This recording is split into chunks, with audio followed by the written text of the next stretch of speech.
Unidos en su nombre en la casa del Señor, ¿verdad?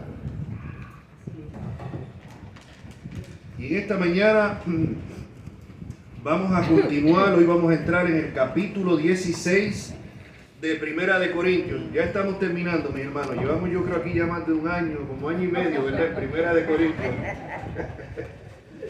Pero ya estamos llegando a la meta. Ya entramos en el capítulo 16, que es el último capítulo. Así que hoy vamos a estar en el capítulo 16 del 1, versículos del 1 al 4. Con un amén nos ponemos de acuerdo. Primera de Corintios capítulo 16 del 1 al 4, como es corto lo vamos a leer en esta mañana. Dice así la santa y bendita palabra del Señor. En cuanto a la ofrenda para los santos, haced vosotros también de la manera que ordené en las iglesias de Galacia. Cada primer día de la semana, cada uno de vosotras ponga aparte algo según haya prosperado, guardándolo para que cuando yo llegue no se recojan entonces ofrendas. Y cuando haya llegado a quienes hubiesen designado por carta, a estos enviaré para que lleven vuestro donativo a Jerusalén, y si fuere propio que yo también vaya, irán conmigo. Amén. Padre, te damos gracias en esta hora. Gracias primeramente por la salvación. Gracias, Señor, por el privilegio de estar aquí reunidos en tu nombre, oh Dios. Ahora, Señor, te rogamos que por medio de tu palabra, Señor, nos ministre a cada uno de nuestros corazones, tanto los aquí presentes, Señor, como los que van a estar escuchando este mensaje por medio, Señor, del internet, Padre amado, que les ministre de igual manera, Señor, que por medio de un Santo Espíritu, Señor, corrija, redarguya, cambie corazones, transforme, Padre Santo, exhorte, corrija, Padre amado, Señor, y levante al caído, Dios eterno. Esto te lo pedimos en el nombre de Jesús. Amén. Amén. Pueden tomar asiento, mis hermanos. Una de las... Como ustedes saben, aquí yo predico expositivamente libros completos de la Biblia, no temáticamente. Temáticamente, cuando usted predica un tema cada domingo diferente, piensa en un tema, en este otro. Así no, expositivamente, cuando usted predica un libro completo de la Biblia, y de esa manera usted va capítulo a capítulo, versículo a versículo, y en verdad usted no escoge lo que usted va a predicar, sino que el libro escoge lo que le toca predicar. La semana pasada estuvimos predicando acerca de lo que es la escatología. Hoy nos toca hablar de lo que es la ofrenda. Hay temas que a veces uno, como predicador, humano al fin, hay temas que tal vez uno les gusta más que otros. Si por mí fuera, yo estaría predicando de la soberanía de Dios todo el tiempo. Todo el tiempo me fascina ese tema. Sin embargo, temas como el de hoy, de la ofrenda, pues yo creo que es la primera vez que lo voy a tocar en 2 años que llevo acá. O sea, porque es bíblico, pero ha habido tanto abuso y con este tema y con esto y tantos sinvergüenza y tantos charlatanes que han abusado de esto, que entonces a veces ya uno se siente incómodo tocar este tema. Pero como el trabajo mío es predicar todo el consejo de Dios, no lo que a mí me agrada predicar, no lo que a mí yo me siento cómodo. Y en esta semana pues nos toca, entramos en el capítulo 16 y el tema de esta mañana es la ofrenda en la iglesia.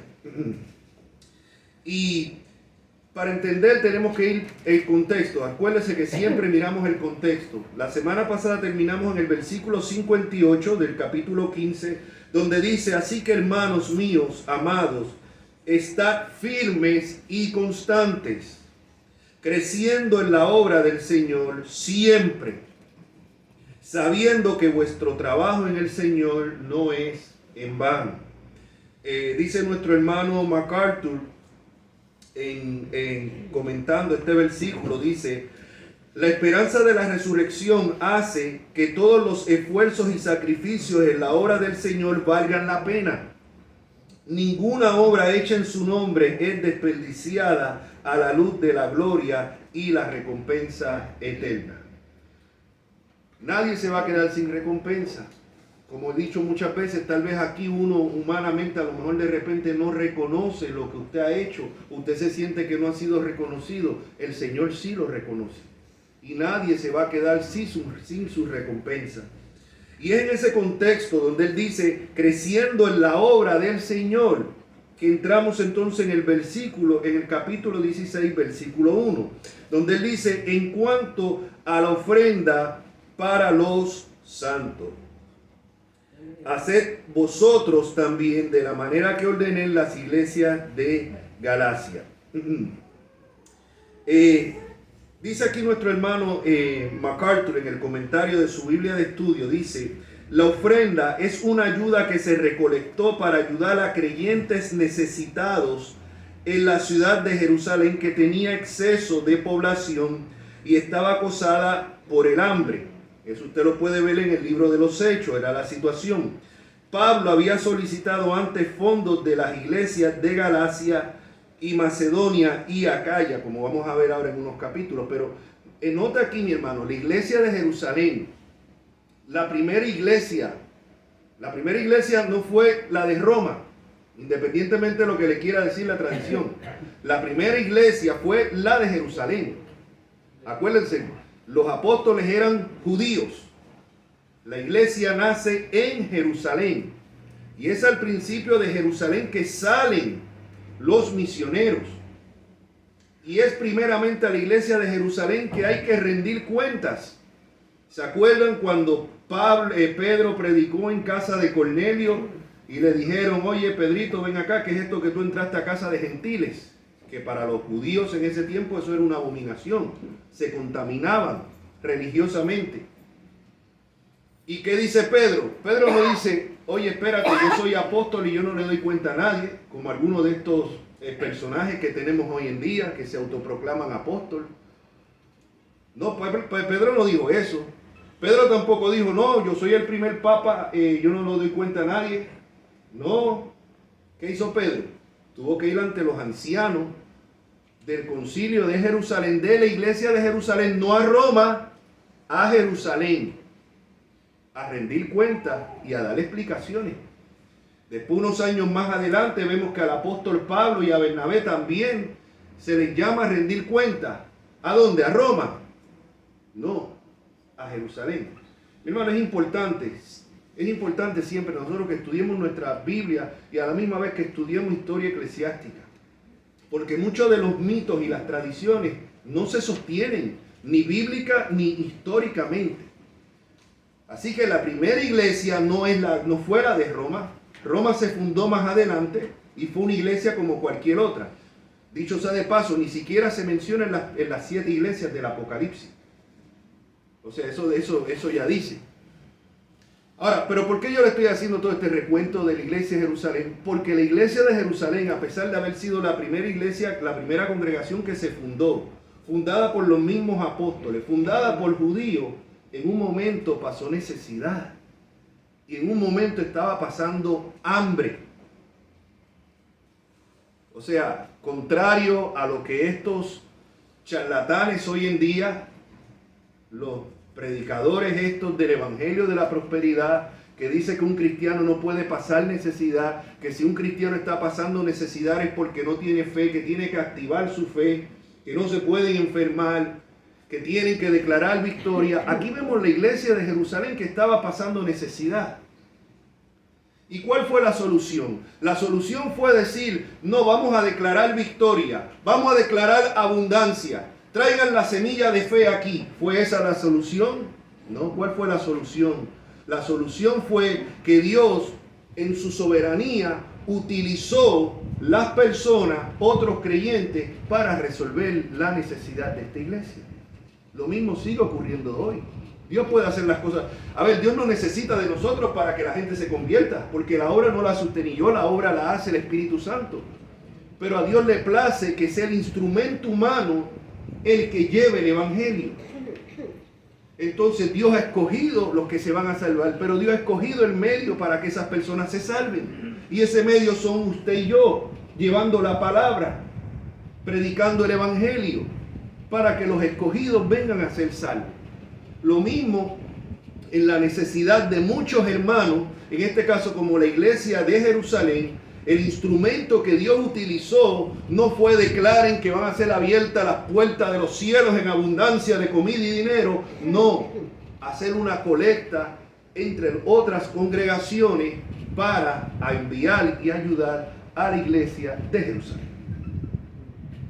Y así es como Dios opera y así es como la iglesia opera. Somos el cuerpo de Cristo para ayudarnos los unos a los otros. Ahora, vea que entonces, si vamos a Romanos 15, vamos a ver a Pablo hablando sobre esta colecta, esta ofrenda.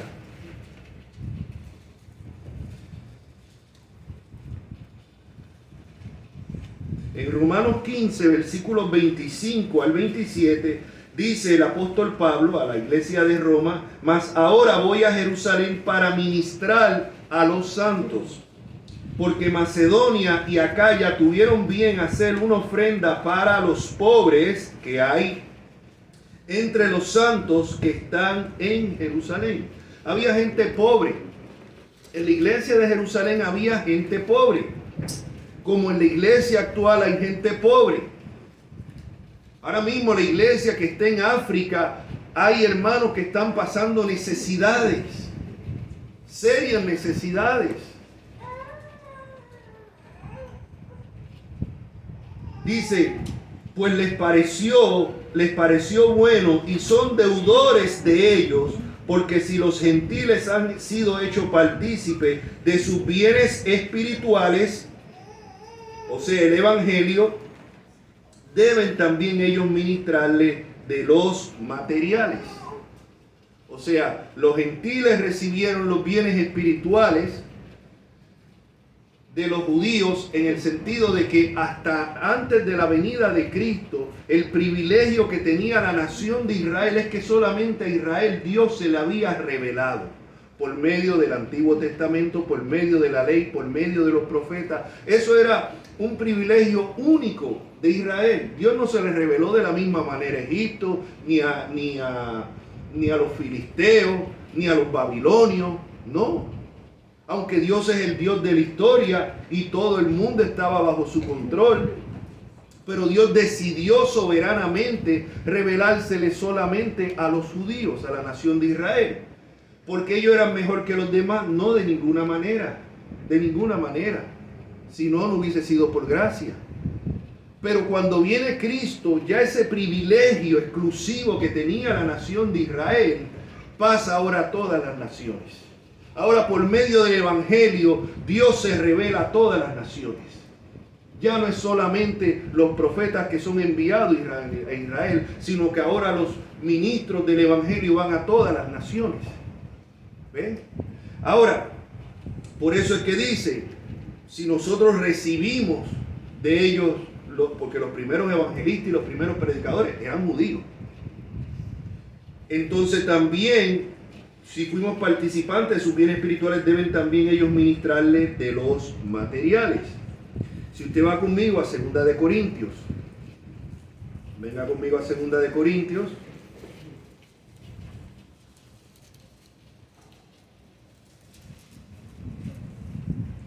Segunda de Corintios capítulo 8.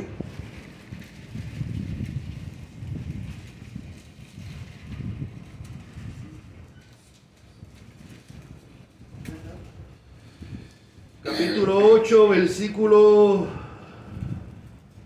del 1 en adelante, del 1 al 7. Dice: asimismo, hermanos, os hacemos saber la gracia de Dios que se ha dado a las iglesias de Macedonia. ¿Qué es gracia? Gracia significa favor inmerecido. Y Pablo dice, yo quiero dejarles saber, hablarle del favor inmerecido que han recibido las iglesias de Macedonia. ¿Y cuál es esa gracia y ese don inmerecido, esa gracia inmerecida? ¿Cuál es? Que en grande prueba de tribulación, oiga bien, la iglesia de Macedonia se encontraba en grande prueba de tribulación. La abundancia de su gozo y su profunda pobreza abundaron en riquezas de su generosidad. Pues doy testimonio de que con agrado han dado conforme a sus fuerzas y aún más allá de sus fuerzas, pidiéndonos con mucho ruego que le concediésemos el privilegio de participar de este servicio para los santos. ¿Qué servicio? La ofrenda que se estaba recogiendo para los santos de Jerusalén. Y note que era una iglesia que estaba pasando necesidad. Era una iglesia que estaba pasando tribulación, porque es fácil cuando todo va bien, ¿no? Pero era una iglesia, y esta iglesia rogó. A esta iglesia no hubo que decirle siembra tu semilla de fe. A esta iglesia no hubo que amenazarlos que si no daban iban a estar malditos. No, esta iglesia de su corazón, ellos entendían que esto era un favor inmerecido hacia ellos, el ellos poder ayudar y dar más allá de sus propias fuerzas a la iglesia que estaba en Jerusalén. Vayan tomando todo esto, porque vamos a ver como todo esto al final, cómo es que debe de ser la ofrenda en la iglesia. Porque la ofrenda es bíblica. Yo sé que se ha abusado mucho por estos charlatanes y sinvergüenza. Pero vamos a ver lo que dice la Escritura acerca del dar. Y dice, pidiéndonos con mucho ruego que les concediéramos el privilegio de participar de este servicio para los santos, y no como lo esperábamos, sino que asimismo se dieron primeramente al Señor y luego a nosotros por la voluntad de Dios. Mi hermano, lo que usted va a hacer por su prójimo, lo que usted va a hacer por el hermano, por la hermana, lo que usted va a hacer en su matrimonio, lo que usted va a hacer como empleado, todo depende de la relación suya con el Señor. Todo va a depender de la relación suya primeramente con el Señor. Estos hermanos, como dice Pablo, se dieron primeramente al Señor. De ahí es que nace ese deseo de dar para el pueblo del Señor. Usted no puede tener una relación buena en su matrimonio si su relación con el Señor no es buena. Y usted podrá decir que usted canta, que usted ora y todo eso. No, pero es que de acuerdo, si usted tiene una verdadera relación con el Señor, eso se va a reflejar en las personas que lo rodean a usted. La relación con el Señor no es una relación aislada. Hoy estaba leyendo yo un librito, comencé a leer y se lo recomiendo. No sé si lo tenemos acá en la iglesia, honestamente. Se llama El Nuevo Calvinismo. Y es que hoy en día muchos de estos llamados nuevos calvinistas, hoy en día, mucha teología, mucho conocimiento, pero es un conocimiento y una teología privada. Muchos de ellos ni se congregan. En vez de congregarse, pues se van al Starbucks en la mañana, allí sacan su laptop y allí o ven algún predicador o tienen su propio estudio bíblico. O sea, un cristianismo privado. Eso no es el cristianismo bíblico y ese no es el calvinismo bíblico. Perdón, histórico tampoco. No es el calvinismo histórico. La relación de Dios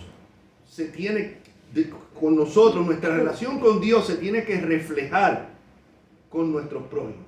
Se tiene que reflejar con las personas que nos rodean.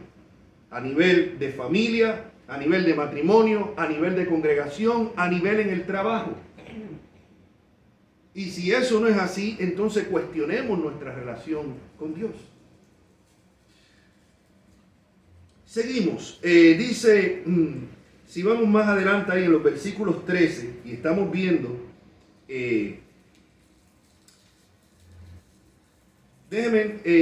vamos allá mismito. Vamos a regresar a 1 Corintios. Otra vez, al versículo 16, capítulo 16. Ya vimos que en cuanto a la ofrenda para los santos, oiga bien, ¿para quién era la ofrenda? Para los santos. ¿Qué significa los santos? ¿Qué significa santo? Apartado para Dios. Aquí toda persona que está en Cristo es un santo. No tiene que venir la Iglesia Católica a declararlo santo, no. Si usted está en Cristo, usted es un santo porque usted ha sido apartado por Dios. ¿Apartado de qué? Del resto de las personas, porque las personas que no están en Cristo, aquí no se trata de ser evangélico, bautista, pentecostal, luterano, presbiteriano, católico, romano, aquí se trata de estar en Cristo. Y las personas que no están en Cristo, aunque pertenezcan a cualquiera de estas denominaciones, la Biblia dice que la ira de Dios está sobre ellos. La ira de Dios está sobre ellos. Y si no se arrepienten, dice Romanos 2, que siguen atesorando, acumulando ira para el día del justo juicio de Dios y el día de la ira de Dios. Dicho sea de paso, cuando la Biblia dice que Cristo nos libra de la ira, se está refiriendo a la condenación eterna. No es a una ira, a algo terrenal. No está hablando de que Dios nos va a librar de que nos mate el anticristo o que nos lleve enredado un huracán. A través de la historia de la iglesia, montones de cristianos han muerto en desastres naturales, en inundaciones, en terremotos, en huracanes, en tornados. ¿Y quién controla eso? ¿Quién controla todos esos desastres naturales? ¿Quién es quien está en control? Dios. Porque es soberano. ¿Y los libró Dios de morir ahí? No. A través de la historia, montones de cristianos fueron decapitados, echados a la fiera por los romanos, despellejados vivos y quemados en la hoguera por la Iglesia Católica Romana en la Santa Inquisición. ¿Y los libró Dios de esas muertes? No.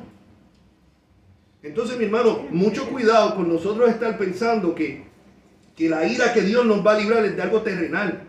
No hay nada terrenal que se compare a la ira eterna, al castigo eterno. Y de eso es de lo que Cristo nos vino a librar. No hay castigo que nos pueda infligir ningún ser humano, ningún anticristo, ni nadie que se compare a la ira de Dios por la eternidad. Donde dice que su tormento, el humo de su tormento sube por los siglos de los siglos de los siglos. De hecho, cuando usted mira siempre que habla de la ira de Dios, usted va a ver, por ejemplo, en el pasaje tesalonicense que dice, Dios no nos ha puesto para ira, mire el contexto, sino para salvación. Ira, perdición, salvación, vida eterna. No está hablando de algo terrenal. Así que es importante que entendamos eso. Cuando habla de los santos, que hemos sido apartados en posición, hemos sido apartados, sacados de ese grupo que está bajo la ira de Dios, usted ha sido apartado para Dios. Ahora, así como ha sido apartado para Dios, ahora se requiere que usted viva en santidad. Somos santos en posición, pero tenemos que ser santos en práctica. Y eso es lo que vemos, si vamos a acuerdan cuando empezamos en 1 Corintios, hace ya más de un año. Pero vamos, lo voy a llevar ahí, vengan conmigo al primer versículo que leímos. 1 Corintios capítulo 1, versículo 1. Pablo, llamado a ser apóstol de Jesucristo por la voluntad de Dios, y el hermano Sóstenes, a la iglesia de Dios que está en Corintio. Oiga bien, a los santificados en Cristo Jesús, llamados a ser santos. Santificados en Cristo Jesús, todos los que han sido apartados en Cristo Jesús. Santificados, somos santos en posición, pero ahora se nos llama a ser santos en práctica. En la práctica. Y si la santidad suya no se refleja en la práctica, usted dice que usted solamente es santo en posición, pero que todavía no ha llegado a lo práctico, entonces hay que cuestionar su salvación. Hay que cuestionarla. ¿Por qué? Porque ¿qué dijo Jesús? No es que dije yo, no es que dijo Calvino, no es que dijo Lutero. ¿Qué dijo Jesús? Por su fruto se conoce el árbol. Y el escritor de la epístola de los Romanos, que por ahí citaron ahora, dijo que sin santidad nadie verá al Señor. Entonces esto no es legalismo, esto no es salvación por obra, porque eso es otra cosa del nuevo calvinismo hoy en día, que estaba leyendo yo esta mañana. Ahora muchos de los nuevos calvinistas hoy en día, no, todo es gracia, gracia, gracia, gracia, y no hables de arrepentimiento, no hables de santidad, porque estás cayendo en legalismo. No. Tenemos que predicar todo el consejo de Dios. Sin santidad nadie verá al Señor. Entonces la santidad práctica tiene que seguir la santidad posicional. Somos santos en posición, pero tenemos que ser santos en práctica. Dicho sea de paso, en el Nuevo Testamento también, siempre que habla de los santos o los escogidos, se refiere a la iglesia, nunca a la nación de Israel. En el Nuevo Testamento, búsquelo. Siempre que habla de los santos, se está refiriendo a los creyentes. Entonces, ahora sí podemos volver otra vez para allá, a Corintios 16, 1 Corintios, donde dice, en cuanto a la ofrenda para los santos, ya vemos, los santos, en este caso se está refiriendo a los hermanos de la iglesia de Jerusalén. Haced vosotros también de la manera que ordené en las iglesias de Galacia. Ya vimos cómo él había ordenado, en Romanos, y vimos también hablando en 2 de Corintios como él había en las iglesias de Galacia. Ahora vamos a ver versículo 2, Mira lo que dice. Cada primer día de la semana, cada uno de vosotros ponga aparte algo según haya prosperado, guardándolo para que cuando yo llegue no se recojan entonces ofrendas. Dice nuestro hermano MacArthur aquí en el comentario de su Biblia de estudio, dice, cada primer día de la semana, otra evidencia de que la iglesia primitiva se congregaba el domingo. Oiga bien, hay una secta satánica, mi hermano, tan satánica como son los del Evangelio de la Prosperidad. Y es esto de las raíces hebreas, que se están metiendo en las iglesias evangélicas. Y es increíble, y esto deja ver la mala teología que tienen muchas de estas iglesias cuando son engañadas y los hermanos son engañados. Y estas personas, yo les digo los judaizantes modernos, igual que los judaizantes que Pablo les dijo que eran malditos en la epístola de los Gálatas. Estos judaizantes modernos le están diciendo a usted que usted tiene que volver a guardar el sábado, que usted tiene que comer, llevar la dieta, no puede comer cerdo, usted tiene que llevar las dietas del antiguo Israel. Estas personas le están diciendo que usted no, que si usted cree en Jesús, usted está creyendo en un invento de la Iglesia Católica Romana y de Constantino, tiene que llamarlo por su nombre hebreo.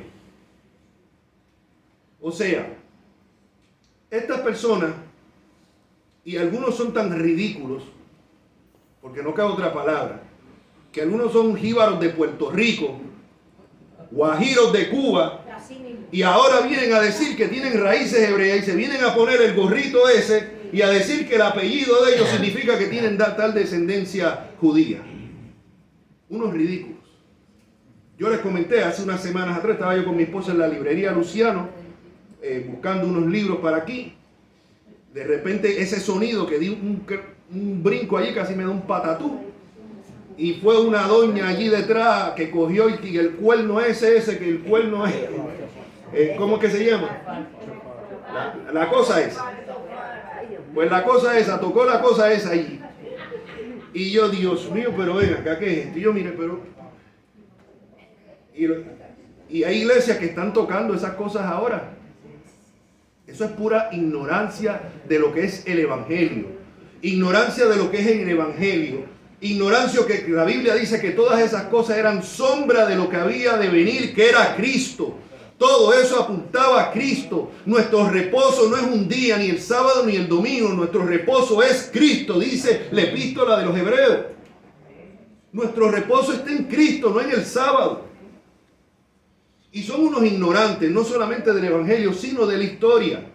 Porque cuando vamos primeramente a la Biblia, aquí lo vemos. ¿Cuándo se iba a hacer la colecta? ¿Cada qué? Primer día de la semana, cada domingo. ¿Por qué? Porque el primer día de la semana fue que Cristo resucitó. Y la iglesia primitiva empezó a reunirse el primer día de la semana. Estos ignorantes, es que dan unas clases de rebusnos que vienen a decir que eso lo cambió y que Constantino. Ellos le dicen, no, eso, el otro día me salió uno por ahí. No, es que eso fue Constantino el que cambió del sábado al domingo. Mire, ignorantes, porque es lo que son, ignorantes. Constantino no cambió nada. Desde el Nuevo Testamento vemos que la iglesia se reunía el primer día de la semana. Constantino lo que hizo fue que tampoco fue que puso el cristianismo, es otro error histórico. Y cuando está aquí el hermano César Vidal, que es un historiador, le pueden preguntar. Constantino no cambió el cristianismo a ser la religión oficial del Estado. Él simplemente le dio privilegios y la permitió y quitó la persecución. Y una de las cosas que él hizo fue que como habían cristianos, especialmente esclavos, que tenían que trabajar los domingos y se les imposibilitaba ir al servicio, entonces lo que Constantino hizo fue que pasó un edicto que prohibió el trabajar los domingos para que los cristianos pudieran ir a la iglesia. Eso es historia, mis hermanos.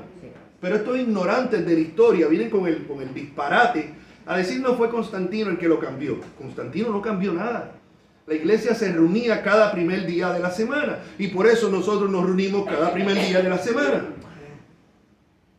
Ahora vamos a poner que por X razón no tuviéramos un local aquí el domingo disponible y hay uno el sábado. Pues nos reunimos el sábado porque nuestro reposo es Cristo. Si podemos nos reunimos el domingo. La iglesia, no hay mandato a reunirse el domingo, pero la iglesia se reunía el domingo. Pero yo sé de iglesia que por X razón no han encontrado locales y lo único que le ha parecido un espacio, qué sé yo, el sábado en la tarde o el sábado en la mañana. No es que se reúnan por guardar el sábado, es que es lo único que ha aparecido por el momento. Entonces, ¿qué vamos a decir? No, ustedes están mal.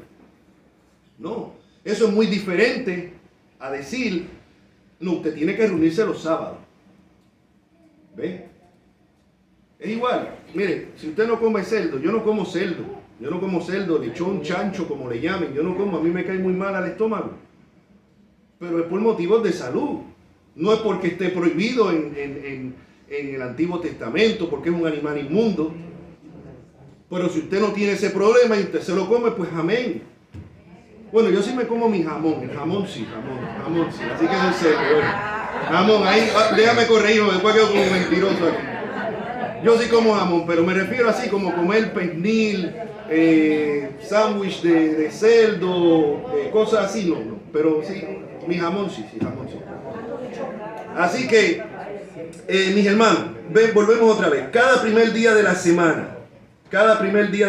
Así que vemos aquí que la evidencia que no fue Constantino, no fue la iglesia católica romana, sino que la iglesia primitiva ya se reunía cada primer día de la semana, cada domingo. Sigue el hermano MacArthur diciendo, el punto es que la generosidad debe manifestarse en actos habituales, oiga bien, y no solo si uno se siente generoso, impulsado o a dar motivo por la instrucción de un líder para hacerlo con un fin específico en mente. Note que la manera de dar, o sea, debe de ser algo regular, no debe de ser algo que usted lo haga que se sienta manipulado, como hacen hoy en día y como vamos a enseñar por la Escritura. Pero note que esta ofrenda se recogía cada primer día de la semana. Y note la manera de dar cada primer día de la semana y vea lo que sigue. Cada uno de vosotros ponga aparte algo. ¿Cuánto? ¿Cuánto tiene que usted sacar aparte? Según haya prosperado. Esa es la manera bíblica en el Nuevo Testamento. Según haya prosperado. Eso nos lleva, perdón, seguir aquí en el comentario de MacArthur, me fui. Según haya prosperado, dice el hermano John MacArthur, en el Nuevo Testamento no especifica una cantidad o un porcentaje específico que deba darse para la obra del Señor. Todo lo que se recolecte debe darse por voluntad propia y a discreción completa del dador. Importante. Esto no debe confundirse con la entrega requerida en el Antiguo Testamento de 3 diezmos. Oiga bien, en el Antiguo Testamento no había un diezmo. En el Antiguo Testamento habían 3 diezmos. Porque se habla muy del diezmo. 3 diezmos. Uno era para los pobres, otro diezmo que se recogía era para las ceremonias, para los festejos y las ceremonias, y el otro era para los sacerdotes. Eran 3 diezmos. Y como explica aquí mi hermano MacArthur, aquí tenemos un libro que después si usted quiere mirar, donde en detalle él explica todo esto, a quién pertenece el dinero, de John MacArthur. Pero aquí como él explica, dice, esto no debe confundirse con la entrega en el Antiguo Testamento de los 3 diezmos, ¿no? Y dice, que equivalía a un 23% anual de los ingresos para financiar el gobierno nacional de Israel, mantener las festividades públicas y suministrar ayuda a los pobres. Los paralelos modernos del diezmo en el Antiguo Testamento se encuentran en el sistema de recaudación de impuestos en los países del mundo. O sea, esos 3 diezmos que daban los israelitas equivalen a lo que usted y yo pagamos en impuestos hoy en día a nuestro gobierno. O sea, acuérdense que la nación de Israel era una teocracia. Y vamos a ver, mi hermano, porque quiero que me tengan paciencia hasta el final, porque tal vez hay algunos que están diciendo, ay, qué alivio, ¿verdad? Qué alivio. Y otros a lo mejor están asustados, como cuando yo traje esta clase, esta prédica hace años atrás en la iglesia. Nunca se me olvida que una hermana, la tesorera, vino y me dijo, pastor, ¿qué usted ha hecho? Usted arruinó la iglesia. Pero vamos a ver lo que dice la Escritura. Porque como vamos a ver, Dios ama al dador alegre. No al dador obligado, no al dador que da por impulso, no al dador que da con miedo, no al dador negociante que le diga, te voy a dar tanto y tanto para que tú me devuelvas tanto y tanto. ¿Qué es lo que están enseñando? Dios ama al dador alegre. Ahora,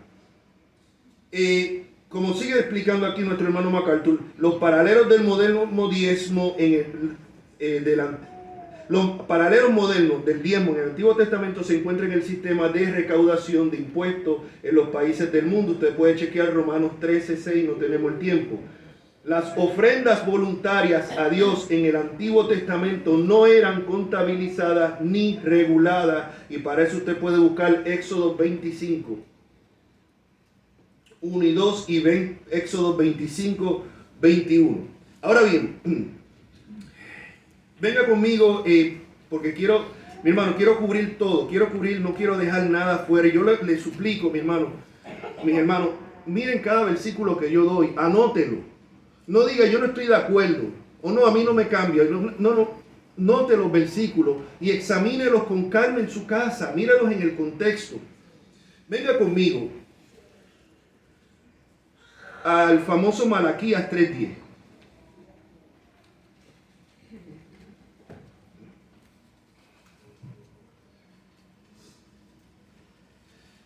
Malaquías, le voy a leer desde el 8, del 8 al 10. Un pasaje que se cita mucho en las iglesias. ¿Robará el hombre a Dios? Pues vosotros me habéis robado. Y dijisteis, ¿en qué te hemos robado? En vuestros diezmos y ofrenda. Malditos sois con maldición, porque vosotros, la nación, toda me habéis robado. Traed todos los diezmos al alfolí, y haya alimento en mi casa, y probadme ahora en esto, dice Jehová de los ejércitos, si no abriré la ventana de los cielos, y derramaré sobre vosotros bendición hasta que sobreabunde. Hoy en día, especialmente los charlatanes del Evangelio de la Prosperidad, citan mucho eso.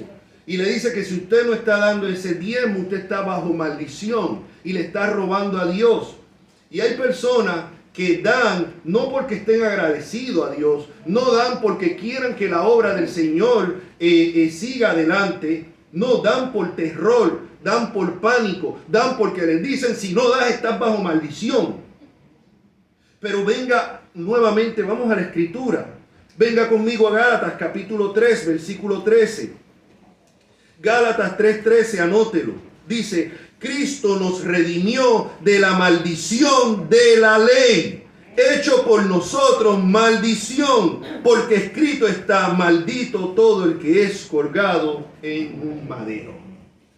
Entonces, ¿cómo alguien se atreve a decir que alguien, un miembro del cuerpo de Cristo, que Cristo abolió la maldición, llevó la maldición, que puede estar bajo maldición todavía?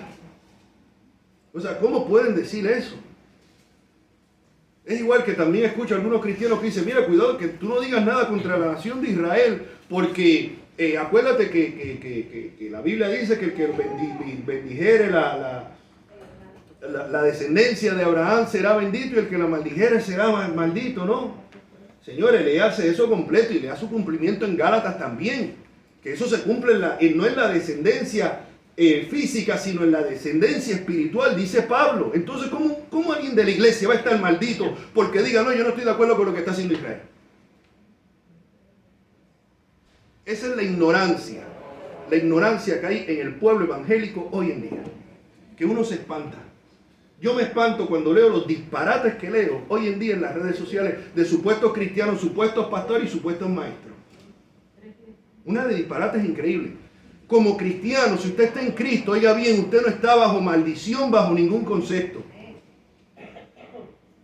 Así que lo que usted va a dar, si usted quiere dar el diezmo, el 20%, o no puede dar el diezmo, usted no tiene que hacerlo por miedo a estar maldito. Porque ese no es el motivo. Y quiere más que le diga, si usted ha sido un fiel, usted ha diezmado fielmente hasta ahora. Y usted dice, bueno, qué alivio, ya no diezmo más, ¿verdad? Pues ¿sabe qué? Que todo el diezmo que dio todo este tiempo no le contó para nada. Porque significa que usted no lo estaba dando de corazón, usted lo estaba dando con miedo. Entonces todo lo que estaba diezmando de nada sirvió. Delante de Dios por lo menos. Porque el motivo por el que lo hacía era por miedo. No era un dador alegre. Ahora, venga conmigo. Ahí mismito a ¿dónde estamos? Segunda Corintios. Y quiero dejar claro, o sea, ese diezmo no era uno, eran 3 diezmos. Y era bajo la ley. Bajo la ley. En el Nuevo Testamento, ¿cómo significa que en el Nuevo Testamento no se puede diezmar? Sí se puede diezmar, lo que no se puede es imponer. Se puede diezmar, hay personas que dan el diezmo, hay personas que dan más del diezmo. Porque la Biblia dice, de acuerdo como ha sido prosperado. Para uno el diezmo puede ser demasiado, para otros no es suficiente y puede dar el 20 o el 30%. Yo he conocido personas en la iglesia que no es que dan el diezmo, es que dan el 20%. De acuerdo, porque tienen en abundancia, Dios los ha bendecido en abundancia para dar. Ahora, venga conmigo a 2 Corintios, capítulo 9. Venga primero conmigo ahí mismo, 2 Corintios, capítulo 8, versículo 13. Porque no digo esto, dice el apóstol. Fíjense que ya vimos que debe de dar de acuerdo a cómo ha sido prosperado. Pero ahora dice en el versículo 13, porque no digo esto para que haya para vosotros, estoy en 2 Corintios 8, 13. Porque no digo esto para que haya para vosotros holgura y para que haya para otros holgura y para vosotros estrechez, sino para que en este tiempo con igualdad la abundancia vuestra supla la escasez de ellos, para que también la abundancia de ellos supla la necesidad vuestra para que haya igualdad. Y eso nos lleva entonces al capítulo 9, versículo 6. Mira lo que dice. Pero esto digo, mi hermano, por favor marquen esto bien. Queremos tener todo el cuadro completo, no sacar versículos del contexto. Pero esto digo, el que siembra escasamente, también segará escasamente. Si por lo que yo he dicho hasta ahora, usted dice, bueno, tú ves, yo me quedo con mi peso semanal, con mi dólar semanal. Hay personas así. Oiga, no me malentienda. Tal vez hay personas que en verdad no pueden dar más de $1. O sea, estoy hablando en términos generales. Para la mayoría de las personas $1 no es nada. Pero sí hay personas, y entiendo, y tal vez los hay aquí, que tal vez dar $1 o 2 signifique bastante para ellos, ¿no? Pero para la mayoría que tienen sus trabajos regulares, dar $1 o 2 se lo gastan en cualquier bobería. Y a veces eso es lo que dan, porque vamos a los extremos. Unos piensan de que si no dan el diezmo están bajo maldición y los amenazan y todo esto, y dan, pero no con un corazón alegre, sino con un corazón con miedo, con un corazón obligado. Pero hay otros que entonces dicen, bueno, no, pues yo me quedo, no. Entonces vamos a darle la sobra a Dios. Vamos a darle la sobra a Dios. O sea, no con esfuerzo, no de acuerdo a sido como he sido prosperado, sino la sobra. Bueno, sacar aquí para cumplir, sacar mi pesito y ahí está. Ya. He dicho aquí anteriormente el asunto de un hombre que dijo, Señor, estoy agradecido Y cuando fueron a recoger la ofrenda, dijo, sacó su cartera y dijo, el billete que salga, ese se va para la ofrenda. Y cuando metió la mano al bolsillo, sacó el billete de 20 y cuando lo miró, Satanás te reprendo, lo guardó y sacó el de 1. Entonces, esa es una manera de muchas personas ver el dar para Dios, ¿no? El de 20, reprendo el diablo. Eso no puede ser de Dios, es el de 1. Entonces, esa es la manera de algunas personas, lamentablemente, ver en su dar para Dios, en dar una miseria, en dar la sobra, y eso tampoco debe de ser así. Mire lo que sigue diciendo. Por eso dice, el que siembra escasamente también segará escasamente, y el que siembra generosamente, generosamente también segará. Cada uno dé como propuso en su corazón, no con tristeza ni por necesidad. O sea, si usted le duele, si de verdad usted está sintiendo ese dolor, Dios mío, aquí está mi diezmo. Óigame, oh Señor, aquí está esta ofrenda, pero con ese dolor que como que le tiene problemas en soltarlo. Óigame, usted no está dando con un corazón alegre. Usted no está dando con un corazón alegre, ni generoso. Dice, cada uno como propuso en su corazón, no con tristeza. Usted en ese caso estaría dando con tristeza y con dolor. No con tristeza ni con dolor. Dice, ni por necesidad, porque Dios ama al dador alegre. Entonces, ¿cómo se debe de dar en la iglesia? Se debe dar de acuerdo a cómo usted ha sido prosperado. Debe de dar con un corazón alegre, agradecido para la obra de Dios. Pero es que el Señor no necesita dinero. ¿Por qué yo le doy el dinero? No, mejor se lo doy al que necesita por ahí. El Señor no necesita dinero, pero como mencionamos anteriormente, el Señor utiliza sus instrumentos en su iglesia para llevar a cabo su obra. Y esa obra conlleva dinero.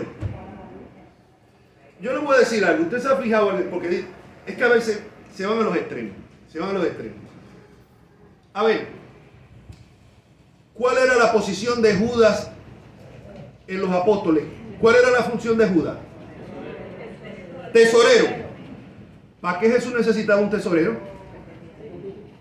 Piense. ¿Por qué Jesús tenía un tesorero?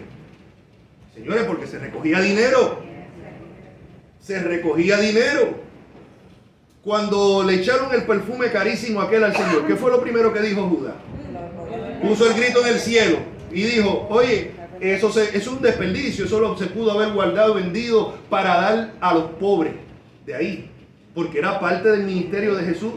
Se tenían que sostener ellos y tenían que ayudar a los necesitados. Se recogía dinero.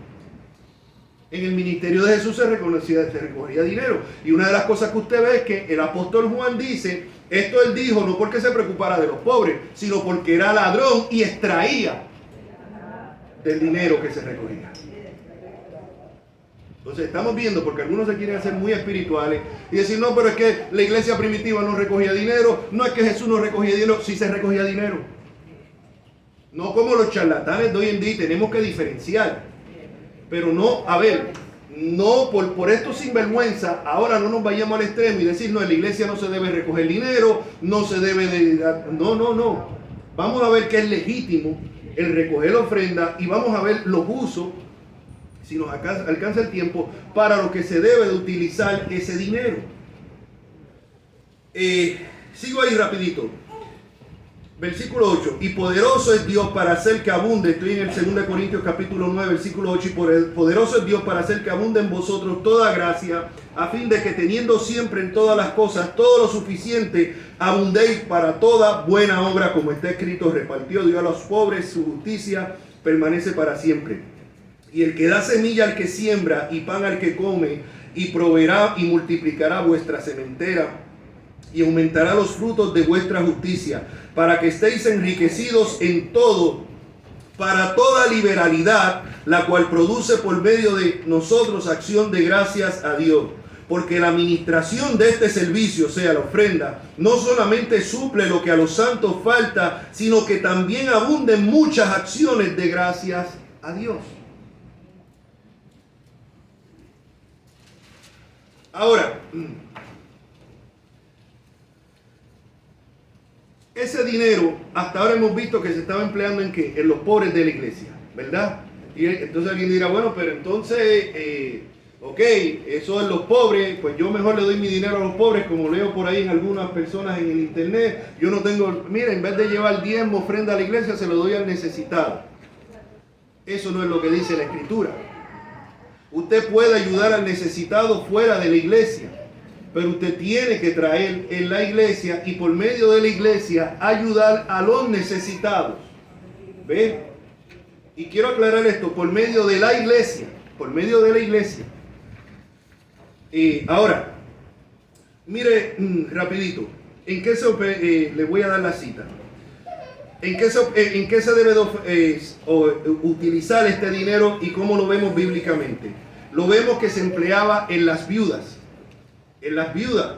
Habían viudas en la iglesia y la iglesia se ocupaba. Y parte de ese dinero que se recogía se empleaba en las viudas. Si usted va a 1 Timoteo 5.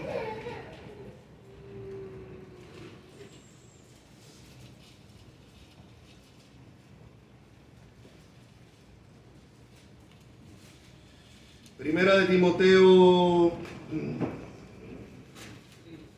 sí, deja ver. Sí. Primera de Timoteo 5, versículo del 3 al 5.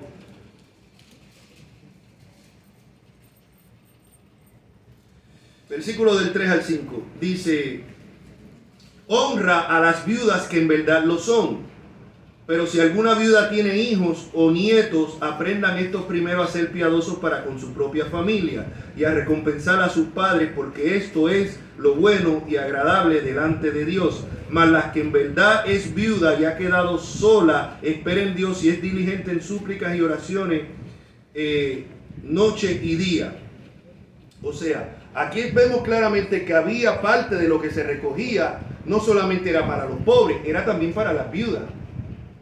Así que se tenía que recoger suficiente para las viudas de la iglesia. Y dice primeramente, si tiene familiares, ocúpese.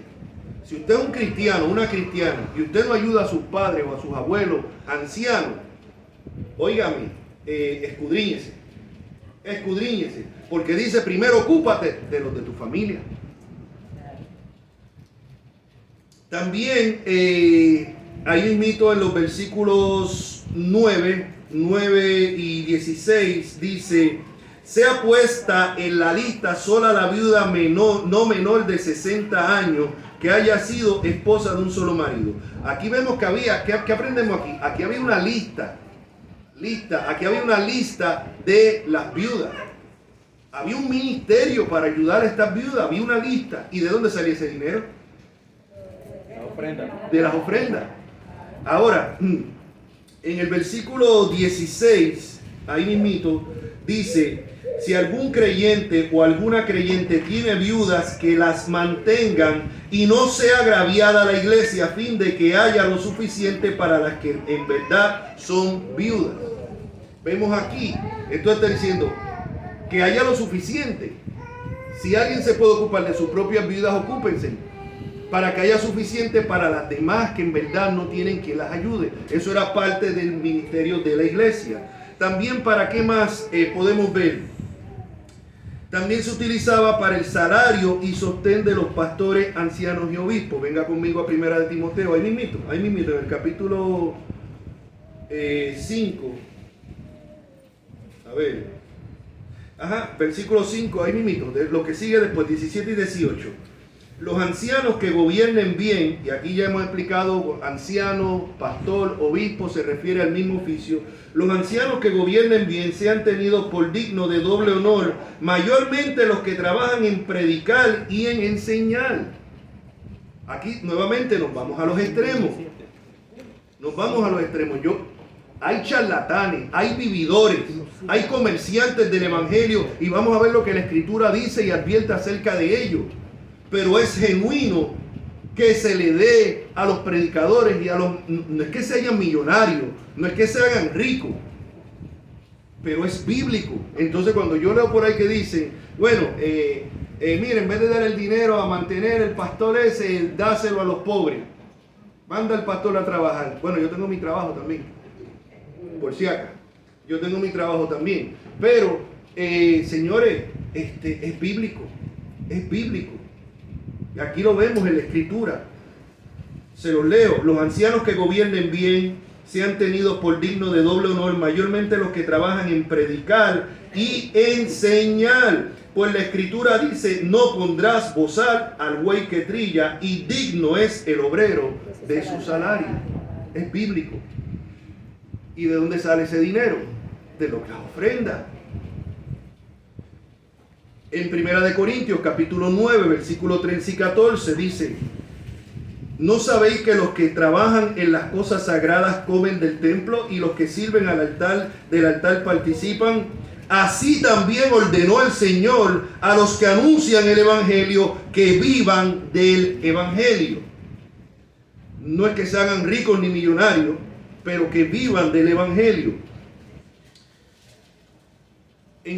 ¿En qué más también? Ahora, antes de ir al próximo, ya estamos terminando, pero quiero dejar esto claro, porque alguien dirá, bueno, como le conviene ese pasaje a usted, pastor. Pero oiga bien, le he presentado todo aquí. Y mire, como digo una cosa, tengo que decir la otra. Hay muchos vividores, hay muchos charlatanes, hay muchos sinvergüenza, hay muchos mercaderes del Evangelio que han cogido estos versículos para hacerse millonarios.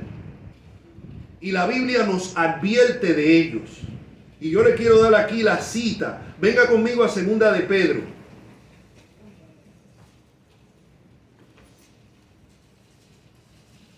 Ya la explicación más grande la di, así que esto es prácticamente leer pero venga conmigo a 2 de Pedro.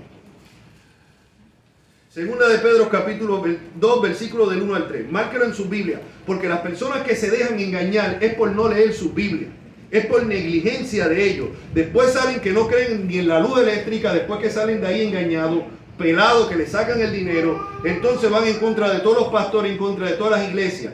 Pero la Biblia advierte, Pedro, pero hubo también falsos profetas entre el pueblo, como habrá entre vosotros falsos maestros que introducirán encubiertamente herejías destructoras y aún negarán al Señor que los rescató, atrayendo sobre sí mismo destrucción repentina. Y muchos, oiga bien, muchos seguirán sus disoluciones, por causa de los cuales el camino de la verdad será blasfemado. Lo que pasa hoy en día, todos esos evangelistas son todos unos charlatanes, unos vividores, por causa de esta gente. Mire lo que sigue diciendo, versículo 3. Y por avaricia harán mercaderías de vosotros con palabras fingidas. Sobre los tales ya de largo tiempo la condenación no se tarda y su perdición no se duerme. Palabra fingida. Usted es hijo de un rey. Dios tiene lo mejor para usted aquí y ahora. Traiga la semilla de fe. Traiga $100 para que Dios le devuelva 1000. Y engañando, y llegan a la codicia de las personas, y las personas como bobas y codiciosos, bobos codiciosos, van a dar su dinero, se quedan pelados sin dinero, y después le echan la culpa a Dios, a todos los pastores y a todas las iglesias. Pero si la advertencia está aquí, ¿por qué no lo leyeron? Es deber de cada uno de nosotros. Y para que usted lo identifique, estos sinvergüenza de enlace, de los Maldonados, los Cashluna, toda esta bola de canallas y sinvergüenza, lo que son unos mercaderes del Evangelio, el Rudy Gracia, todo eso sinvergüenza. Usted quiere oír predicadores de verdad, maestros del Evangelio, escúchese un Sugel Michelén, escúchese un Paul Washer, escúchese un Miguel Núñez. Predicadores serios del Evangelio, no estos charlatanes. Pero a veces no hay discernimiento. 1 Timoteo, venga conmigo rapidito. No, ahí mismito, en el versículo 2, ahí mismito, más adelante, 12:22. 2 Pedro 2, versículo 12. A ver. Segunda de Pedro, versículo 12 en adelante. 12. Capítulo 2, versículo de 12 en adelante. Dice, refiriéndose a estos falsos maestros, pero estos hablando mal de cosas que no entienden, como animales irracionales, nacidos para presa y destrucción, perecerán en su propia perdición, recibiendo el galardón de su injusticia, ya que tienen por deleite el gozar de deleites cada día. Por delicia, el gozar deleites cada día. Estos son inmundicias y manchas, quienes aún mientras comen con vosotros se recrean en sus errores. Tienen los ojos llenos de adulterio, no se sacian de pecar, seducen a las almas inconstantes, tienen el corazón habituado a la codicia y son hijos de maldición. Han dejado el camino recto y se han extraviado, siguiendo el camino de Balaam, hijo de Beor, y el cual amó el premio de la maldad y fue reprendido por su iniquidad, pues una muda bestia de carga, hablando con voz de hombre, refrenó las locuras del profeta. Estos son fuentes sin aguas y nubes empujadas por las tormentas, para las cuales la más densa oscuridad está reservada para siempre. Pues hablando palabras infladas y vanas, seducen con concupiscencia de la carne y disoluciones a los que verdaderamente habían huido de los que viven en error. Les prometen libertad y son ellos mismos esclavos de corrupción, porque el que es vencido por alguno es esclavo del que lo venció. Ciertamente, si habiéndose ellos escapado de las contaminaciones del mundo por el conocimiento del Señor y Salvador Jesucristo, enredándose otra vez en ellas, son vencidos, su postrer estado viene a ser peor que el primero, porque mejor les hubiera sido no haber conocido el camino de la justicia, que después de haberlo conocido volverse atrás del santo mandamiento que les fue dado. Pero les ha acontecido lo del verdadero proverbio: el perro vuelve a su vómito y la puerca lavada a revolcarse en el cieno. Eso es lo que le espera a todos estos sinvergüenzas del evangelio de la prosperidad, mis hermanos. Entonces, aparte de eso también, y cerramos, aparte de eso también podemos ver, mis hermanos, para qué se utiliza el dinero. Ya hemos visto para los necesitados.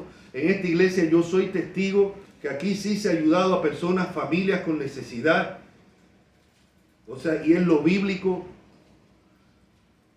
Se utiliza, y ahí cuando digo necesidad pudiera incluir viudas. O sea, vemos que se recogía dinero para las viudas, se recogía dinero también para los ministros, para los pastores, para los obispos. Todo esto es bíblico. Y también en tiempos del Nuevo Testamento para los presos. ¿Se acuerdan en la epístola de Hebreo que dice: acordado de los presos como que estáis justamente con ellos? Y el mismo Señor Jesús dice: estuve preso y vinisteis a mí. ¿Se acuerdan? No está hablando de los presos en general, está hablando de muchas personas presas por causa del evangelio, y que la iglesia y los hermanos tenían que suplirles sus necesidades, porque los metían en esa mazmorra y había que llevarle comida, había que llevarle abrigo y cosas, porque la cárcel no le suplía eso. Entonces la iglesia también de sus ofrendas tenía que suplir eso. Hoy en día, pleno siglo XXI, mi hermano, tenemos un local que paga, créame, que paga el doble de lo que pago yo en mi casa. O sea, ¿de dónde sale ese dinero? ¿A usted le gusta venir aquí, tener su espacio cómodo, congregarnos? Eso sale de las ofrendas, mis hermanos. Ofrendas, diezmos, si usted da lo que dé, pero de eso es que sale. O sea, gasto cuando se rompe algo aquí, la luz, la electricidad, el aire. O sea, los arreglos que hay que hacer en la iglesia. Todo eso, el van, el seguro del van, de la guagua. O sea, mi hermano, todo eso es dinero.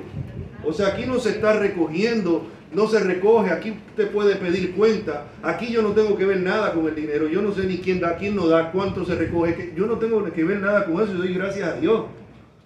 O sea, aquí hay hermanos encargados, fieles, que se encargan de eso. Y saben de número mucho más que yo. Entonces, mis hermanos, o sea, todo esto conlleva. Entonces, cuando estamos dando, decir, no nos vayamos a los extremos.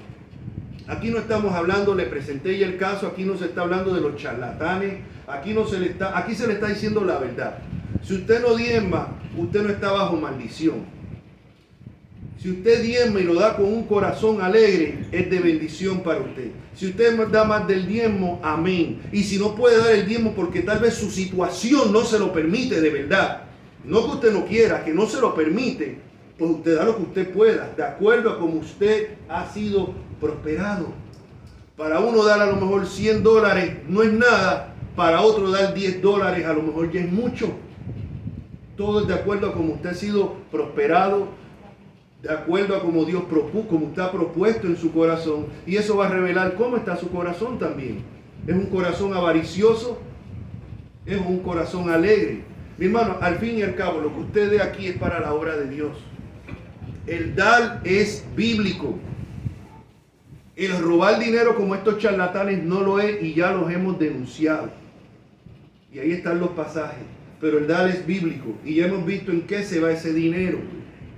En lo que mencionamos bíblicamente y en las cosas que tenemos hoy en día, que la iglesia primitiva no tenía local, no tenía aire acondicionado, la iglesia primitiva no pagaba seguros de guagua ni nada de eso, que hoy en día la iglesia paga. Y todo eso es de lo que cada uno de ustedes da. Y todo eso es para el ministerio y para la obra de Dios. Y por eso podemos seguir aquí reuniéndonos, seguir predicando la palabra, seguir buscando a los hermanos en el van que tenemos. Todo eso es con el dinero de las ofrendas y los diezmos que se dan. Yo espero que este mensaje haya servido para confirmar y para que usted dé con un corazón alegre. No dé por necesidad. Si, como le dije, si usted por lo que yo mencioné del diezmo, usted dice, bueno, pues qué bueno, ahora puedo dar una bobería. Pues, mi hermano, mire, ahórreselo, porque Dios no va a mirar eso bien. Y todo el diezmo que usted dio, si usted lo dio porque pensaba que estaba bajo maldición, Dios nunca lo miró con agrado. Si usted lo dio con corazón agradecido, pues usted sigue diezmando y Dios sigue mirando eso con agrado. Porque usted lo da con agradecimiento, con gozo. Acuérdese, todo va de acuerdo al corazón. Terminamos, mi hermano, la ofrenda. Bueno, déjeme leer los versículos eso y ya, porque tengo que leerlo para empezar. ¿Dónde estaba? Ya iba a cerrar, déjenle los dos versículos últimos. Léelo nada más, mi hermano, les prometo, no voy a explicar nada. Es por decir que terminé los versículos 4. Pablo dice, cuando haya llegado a quienes hubiese designado por carta, esto enviaré a que lleven vuestro donativo. Mire que Pablo lo hacía todo con mucho cuidado. Pablo no dijo, yo voy a ir a recoger el dinero. No, él iba a mandar personas. Está muy mal visto que pastores o los familiares del pastor estén bregando con el dinero de la iglesia. Lo digo aquí, yo no lo hago y lo critico a los pastores que me estén viendo y lo hagan. El pastor, oiga, tiene que ser que sea una iglesia súper pequeña, que no tengan a nadie, tal vez es lo que pueden conseguir personas. Pero ya una iglesia establecida, muy mal que el pastor o su familia sean los que estén lidiando o bregando, metiendo manos en el dinero. No debe de ser. Pablo se cuidaba y Pablo dijo, no, yo no voy a... Pablo no fue, déme los chavos a mí. No, mandó personas. Las cosas hay que hacerlas siempre bien. Y dice, y lleven vuestro donativo a Jerusalén. Y si fuere propio que yo también vaya, irán conmigo. Amén. Así que mi hermano, recuerde, la ofrenda más grande, el sacrificio más grande fue Jesucristo por nosotros. Así que lo menos que nosotros podemos dar es dar para su obra. Ore, mi hermano, dé con un corazón alegre. Esta es la primera vez que yo toco este tema y no sé cuándo lo vuelva a tocar. O sea, porque mi trabajo es predicar todo el consejo de Dios. Amén. Padre, te damos gracias en esta hora. Gracias por tu palabra, Señor. Gracias, amado Dios. Ahora, Señor, oh Padre, gracias por la ofrenda más grande que fue Jesucristo. Señor, ahora pues descansamos en ti, la semilla ha sido tirada, Padre amado, que sea tu Santo Espíritu el que dé el crecimiento, Señor. Ahora a la misma vez nos preparamos para recoger, Señor, la ofrenda y los diezmos, Señor. Bendícelos, bendice al dador alegre y súplelos a los que están faltos, en el nombre de Jesús. Amén.